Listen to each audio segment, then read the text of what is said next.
किस श्राप के कारण 18 दिनों तक भीष्म पितामह को सोना पड़ा तीरों की सेज पर। प्रत्येक मनुष्य को अपने कर्मों का फल कभी न कभी तो भोगना ही पड़ेगा। प्रकृति सर्वोपरि है, इसका न्याय सर्वोपरि और प्रिय है। बात प्राचीन महाभारत काल की है। महाभारत के युद्ध में जो कुरुक्षेत्र के मैदान में हुआ, जिसमें 18 अक्षौहिणी सेना मारी गई, इस युद्ध के समापन और सभी मृतकों को तिलांजलि देने के बाद पांडवों सहित श्री कृष्ण पितामह भीष्म से आशीर्वाद लेकर हस्तिनापुर को वापस हुए।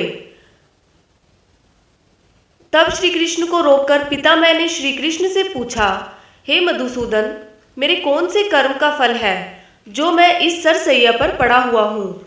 यह बात सुनकर मधुसूदन मुस्कुराए और पितामह भीष्म से कहा, पितामह, आपको कुछ पूर्व जन्मों का ज्ञान है।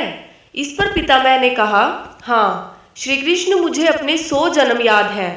मैंने किसी व्यक्ति का कभी अहित नहीं किया।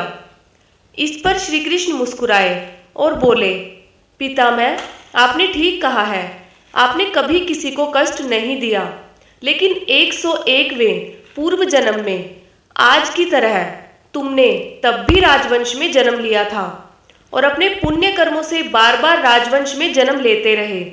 लेकिन उस जन्म में जब तुम युवराज थे, तब एक बार आप शिकार खेलकर जंगल से निकल रहे थे।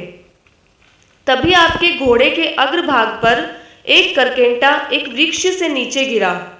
आपने अपने बाण से उठाकर उसे पीठ के पीछे फेंक दिया।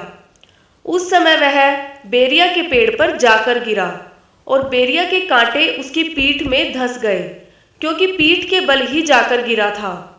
करकेंटा जितना निकलने की कोशिश करता रहा, उतना ही कांटे उसकी पीठ में चुभ जाते और इस प्रकार वह 18 दिन तक जीवित रहा और यही ईश्वर से प्रार्थना करता रहा, हे युवराज, जिस तरह से मैं तड़प तड़प कर मृत्यु को प्राप्त हो रहा हूँ, ठीक इसी प्रकार तुम भी होना। तो हे पितामह भीष्म, तुम्हारे पुण्य कर्मों की वजह से आज तक तुम पर उसके श्राप लागू नहीं हो पाया था। लेकिन हस्तिनापुर की राजसभा में द्रौपदी का चीरहरण होता रहा और आप मूक दर्शक बनकर देखते रहे, जबकि आप सक्षम थे उस अबला पर अत्याचार रोकने में। लेकिन आपने दुर्योधन और दुशासन को नहीं रोका।